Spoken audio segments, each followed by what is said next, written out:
אז הנה, ככה קודחים בפורצלן. אם למישהו יש שיטה יותר טובה, שילמד אותי, שתבינו כמה זמן זה לוקח. כי אני אחליף את הראש כדי שיהיה ראש עם שפיץ, להתחלה לפחות של הקדיחה, למרות שהוא נשבר יותר בקלות. שמו כאן צריך מלא מים. למה ממלאים מים, מי יודע? קבל פרס. למה ממלאים מים שיהיה לידינו בזמן הקדיחה? בפורצלן. ברגיל לא צריך. אוקיי, נחזור לזה. אוקיי, אז הנה, מילאנו מים.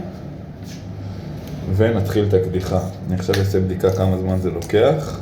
שוב פעם, אם למישהו יש שיטה יותר טובה ויותר מהירה, שיגידו. אז זה הראש שאנחנו מתחילים איתו.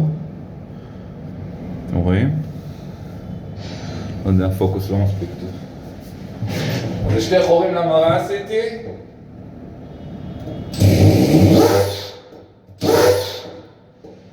צריך להתחיל קצת חלש, זה מחליק.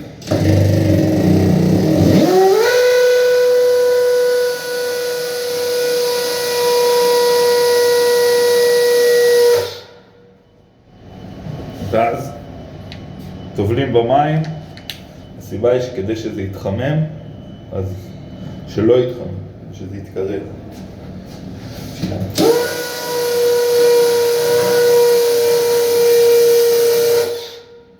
אני חייב לציין, המקדח היום, הבאתי חדש, ועוד יותר טוב מאתמול.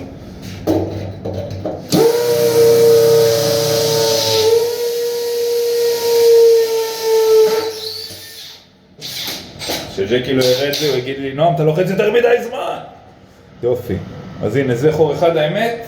וואלה, אתמול לקח לי מלא זמן לעשות את החורים האלה, כנראה כי המקדח חדש, זה עושה את העבודה. יאללה, אחלה יום.